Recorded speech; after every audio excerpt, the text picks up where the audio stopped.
Basta lutuing Pinoy, hindi nawawala ang manok. Ang sarap kasi nito sagad hanggang buto.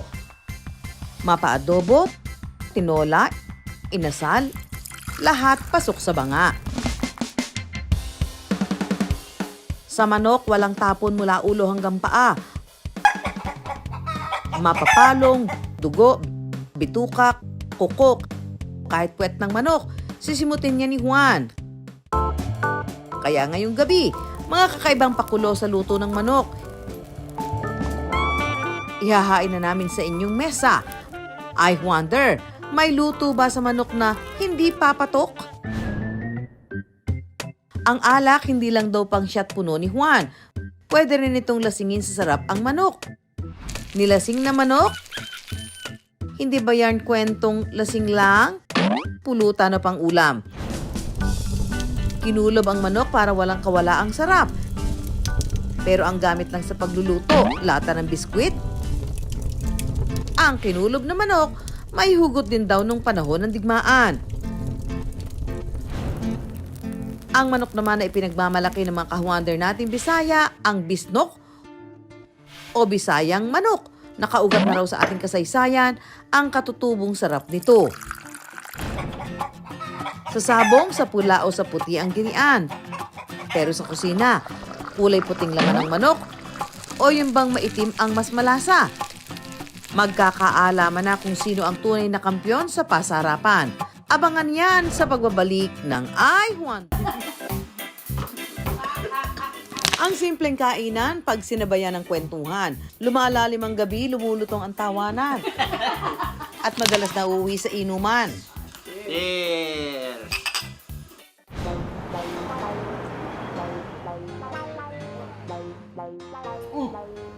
Parang Epoy! Halika dito! Grabe.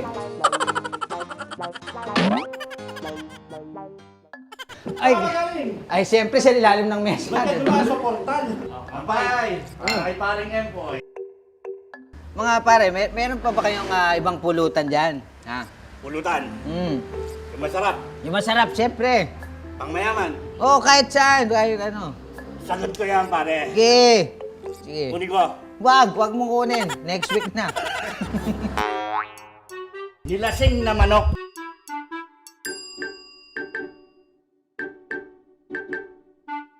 Kaya nilasing na manok yan. Yung lasing mo, kukunin niya pagka natikman mo siya. Parang nawala nga yung tama ko. Oo, di ba? Nung natikman ko. Oh, di ba? Sigurado ka nilasing na manok yan? Nilasing na manok yan. Gusto mo bang matutunan yan? Okay.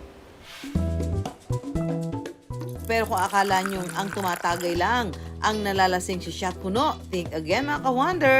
Dahil ang paborito nating ulam o pulutan na manok, napapasyat din at pwedeng malasing sa sarap. Ang ka-I-wonder nating si Jeboy mula sa Quezon City, napapasabak din kung minsan sa walwalan. Siguro mga every weekend merong inuman nung araw. Pero nga, dahil mahilig din mag-experiment sa kusina, sinubukan daw niyang gumawa ng pulutan na lutang ang sarap. Turo ng kanyang hipag, mas masarap daw ang manok kapag nilasing din sa alak. Parang pusong tinamaan sa unang tagay. Minsan nagiinuman kami, yung pinsan ko nabanggit niya sa akin na yung ram ay nakakalambot ng karne. Naisipan kong gawin, sinubukan kong pakuluan yung manok sa ram at unti-unti habang tumatagal, nagdadagdagan yung aromatics na ginagamit ko. Sa paggawa ng nilasing na manok, gumamit si Jeboy ng sarili niyang timpla. Ang tinatagay niya sa manok, sa halip na serbesa o beer, rum, isang klase ng alak na karaniwang gawa sa tubo o molasses. Kinukuha ang malapot at matamis na katas at pinapaikot sa proseso ng fermentation at distillation. Hindi lang ito bida sa inuman, effective din pampalasa sa mga putahe. Ang mga pampalasang gamit ni Jeboy, sibuyas, bawang, at luya. Ibubuhol ang tanglad, dahon ng laurel, buong paminta, at konting asin. At syempre, ang bidang alak na pampalasa. Kuya Jeboy, bakit ram yung napili nyo? Kasi yung ram pag matamis yan eh. Kaya pagka nag-evaporate yung alcohol, pag pinakuluan natin to, may iiwan dyan yung tamis. Wow. At saka yung ram, kasi pag nilagay mo sa karne, nakakatulong siya mag-tenderize, lalambot yung ating karne. Ayos ba yun? Ayos. Pagsasama-samahin ang mga sangkap sa kaldero, lalagyan ng ram at kaunting tubig. At hahayaang kumulo ng 30 to 40 na minuto. Matagal nang ginagamit ang alak sa pagluluto. Isa sa pinakaunang sibilisasyon na gumagamit ng alak sa pagluluto ang Ancient Romans. Nakalimbag ito sa sinaunang Roman cookbook. 1,000 taon na daw ang nakalipas nang magluto ng ulam gamit ang alak. Maliban sa pampalasa, nakakapagpalambot din pala ng karne ang alak. At nakakatulong ito sa pagpreserba at pagpapabango ng pagkain. Ayan mga ka-wonder, lasing na ang ating manok. Ay nakababad na ng husto ang ating nilasing na manok. Pagkatapos patiktikin o i-drain, pwede na itong iprito. Kuya Jeboy, kailangan ba nakadapa? Hindi pa siya pwede nakatihaya? Parang wala kasi ako nakikitang lasing na nakatiyaya eh. Nang lahat na nakikita kong lasing, Nakagano, oo, nakadok-dok. nakadapa eh. Kaya Oo, dinapa ko na naman. lang din siya. Tama naman. In English, drunken chicken. Am I right? Drunken chicken, you're right. Alright, drunken chicken. Crunchy at malinamnam dahil sa pinagbabarang alak. Pwedeng ulam, pwede rin gawing pulutan. Tikman na yan!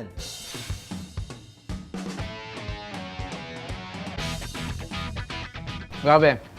Parang nabalik ako sa yung elementary school. Kabata. Pagka pinagluluto ako ng parents ko ng fried chicken ng pambahay. Pero hindi mo halatang may ram. May ram, di ba?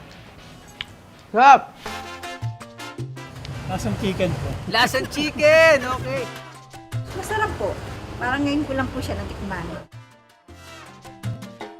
Aming diskarte dyan, si Juan. Para siguradong nanunuot ang lasa sa laman, ang isang tried o tested na paraan, takba na yan.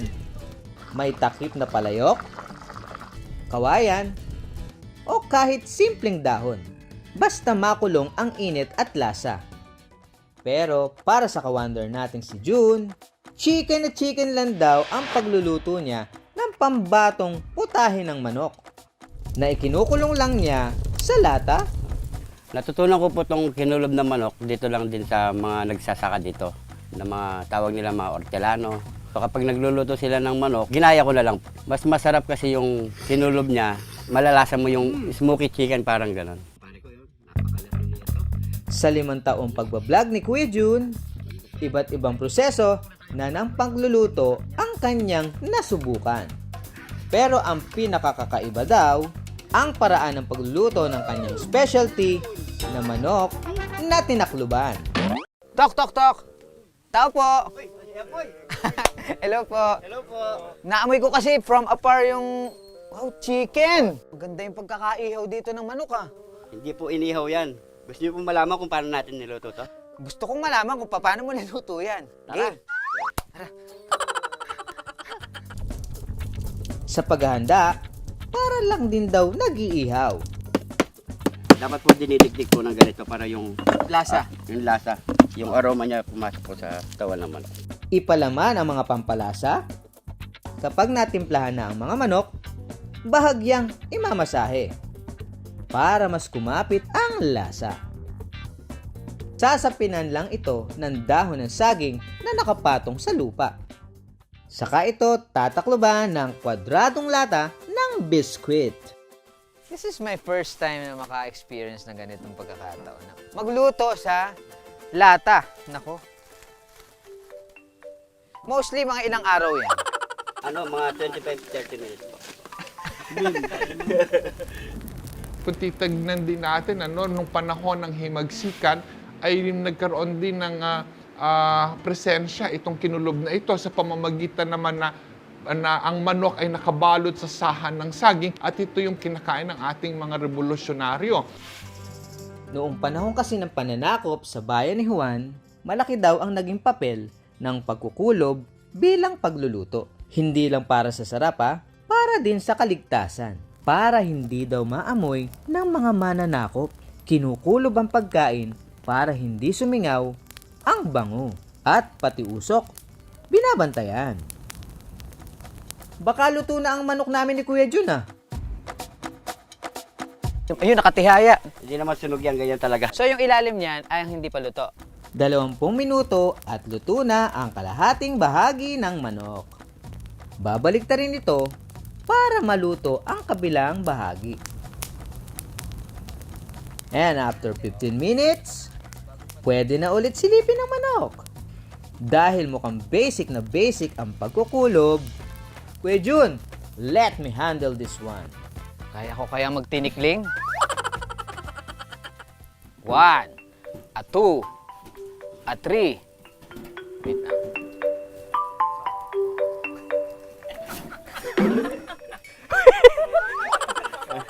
Pwedeng dalawa tayo. Wag na! Okay na! Dito lang ako. Dito lang. Hindi pala basic mga kawander. Madulas yung lata. Kasi parang meron siyang mga pulbos-pulbos sa gilid. Yun!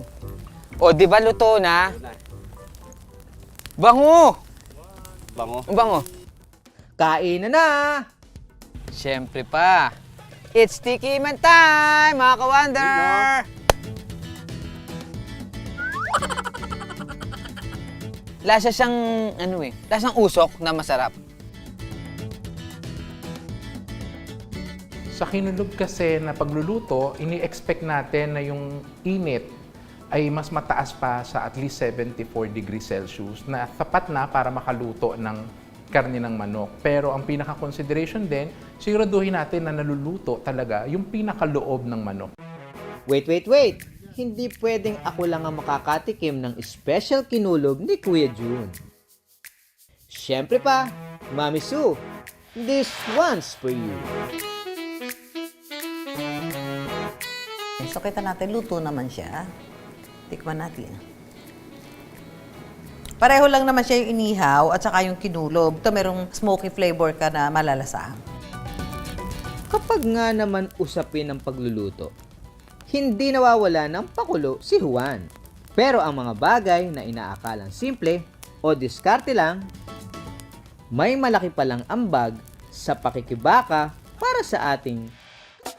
Dahil kanin is life, para kay Juan, walang kainan na kumpleto kung walang kanin sa tabi ng ulam. Abay, sagot ko na yan. Ituturo ko sa inyo kung paano maghanda ng putahing manok na 2-in-1. May sabaw na manok na may kanin sa loob. 3-in-1. Ayan, may sabaw ka na, may ulam ka na, meron ka pang kanin. Ipapalaman ng half-cooked rice sa loob ng manok, saka sisiksikan ng dahon ng tanglad, pampaalis ng lansa. Sabi ng manok, ano magbalak mong gawin sa akin? Nagkawasak-wasak ng manok. Mulay na yung legs. Sigbudbura natin ng para may lasa-lasa yung kanya Pero kulong-kulo na yung tubig Tada! Spring chicken! Para madaling maluto. Uy, maluto kang rice, huwag kang lalabas, ha? Lubog natin siya. Katamtamang apoy lang mga ka-wonder para mas maluto ang manok at kanin nito sa loob.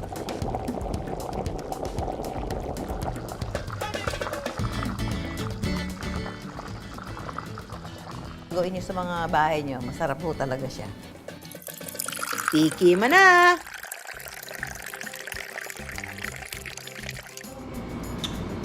Sarap. Sarap, ma'am.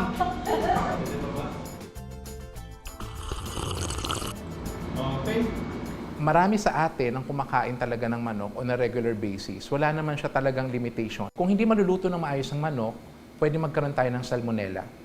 So, mayroong pagtatae, pagsusuka, at kahit yung pagsakit ng tiyan kapag hindi maayos ang pagluto sa manok.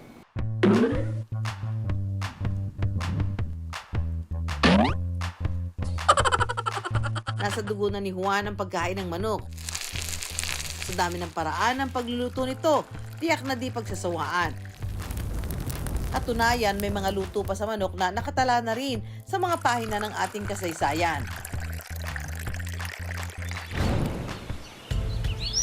Biyahe naman tayo ng Cebu para magluto at tumikim ng bisnok. Mula sa pinagsamang salita na Bisaya at manok, singtanda na raw ng ating kasaysayan ang putahing ito.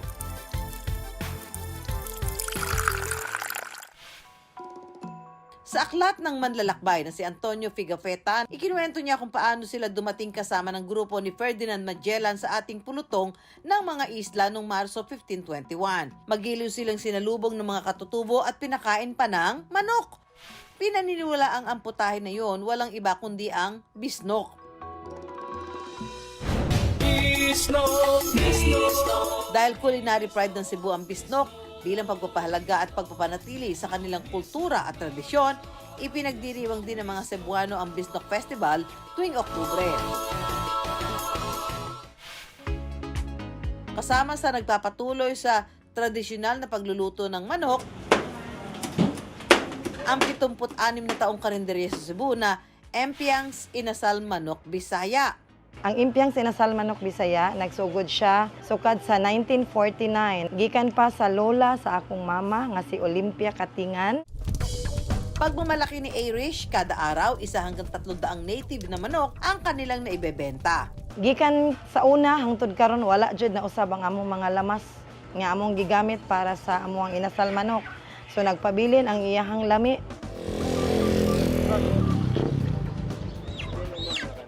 Kay mao ni among mga manok nga kinumpra gikan dito sa tabuan, mga gatos ni kapin. Og amo ni siyang dadon dito paingon sa amo ang ihawan. Pagka-delivered, diretso katay, isa katitimplahan ng mga pampalasat, tutuhugin, at isasalang sa ulingan gaya lang din sa ordinaryong paglaletsyo ng manok. Tumasagisag ito ng kanilang pagiging malikhain, pagiging payak sa pamumuhay, at yung pagiging praktikal sapagkat ang ginagawa nilang bisnok, ito yung mga alaga nilang manok, no? Dahil maano-mano ang pag-iihaw sa manok, 15 minutos lang. Ready to serve na ang Bisayang manok. Pero ang talagang nagpapasarap sa bisnok, ang kanilang special sauce. So akong magisal kog lamas, ahos ug bombay, kaya para mahumot jud. Okay, next na itong igisal ang sibuyas dahon. Okay, mo ni atong secret ingredient nga atong ginabutang sa ato ang sauce kay para lahi jud iyang lasa. Saka ipaliligo sa inihaw na manok. Sekreto nila Irish, kaya mabilis nilang napalalambot ang native chicken, ay dahil mga batang manok daw ang kanilang iniihaw. Tuyo lang namong arimi mo kaon kay amo ning gibalik-balikan since before lami gini nga klase sa manok Bisaya. Lami po gyapon. Oo. Mao ra man gyapon. Mabibili ang isang buong bisnok sa halagang 220 hanggang 280 pesos.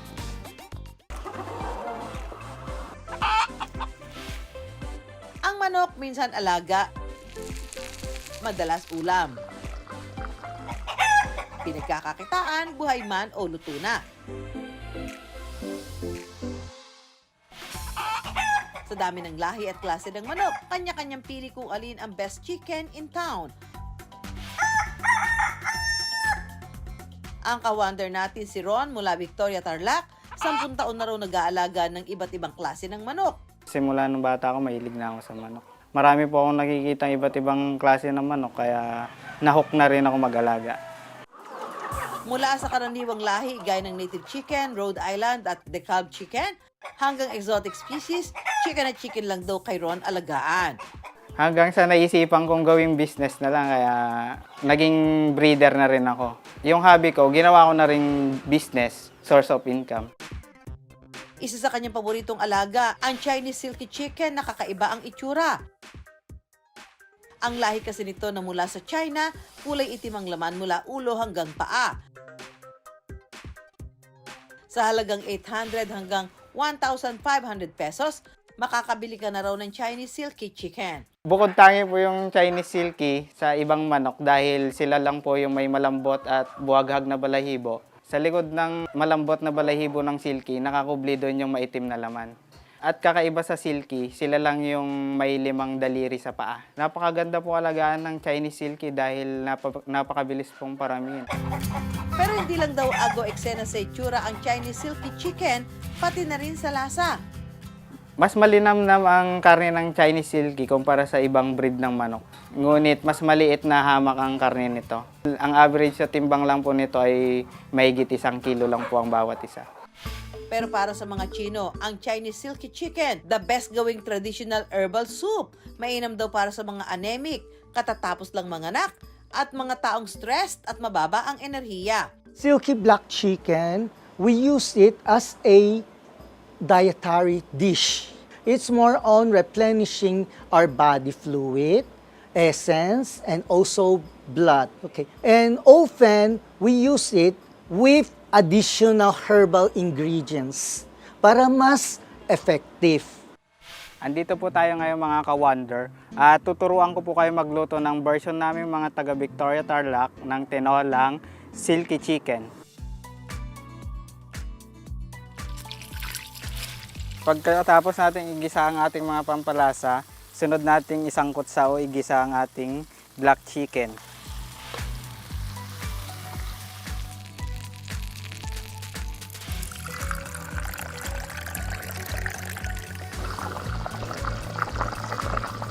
Pag kumulo na po yung sabaw, pwede na po natin ilagay itong papaya para sumabay ng lumambot.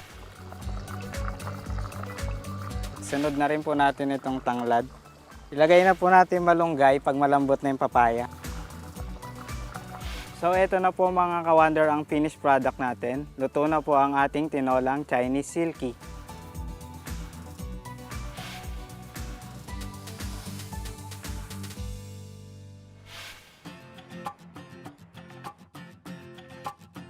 Perfect bonding na rin daw ng kanilang pamilya ang paghigop ng mainit at masarap na sabaw ng Chinese silky chicken tinola. Sa lasa po, mas malinamnam po sila kumpara po sa ordinaryong manok. Mga 2 years na po namin nakakain yung silky.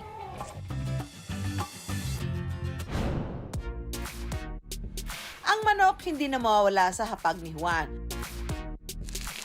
Mapaprito, ihaw o may sabaw, hindi nakakasawa. Kaya si Juan, kanya-kanyang pakulo anumang luto yan ng manok. Ang sigurado, ang sarap nito. Laging panalo at sagad hanggang buto. Mga ka-wonder, kung may mga topic po kayo na gusto pag-usapan, mag-email lang po kayo sa iwondergtv@gmail.com. Ako po si Susan Enriquez. Follow niyo po kami sa aming social media accounts. Ako po si Empoy Marquez. Paano pa magkita-kita po tayo tuwing linggo ng gabi sa GTV at ang mga tanong ni Juan, bibigyan namin ng kasagutan dito lang sa I Wonder!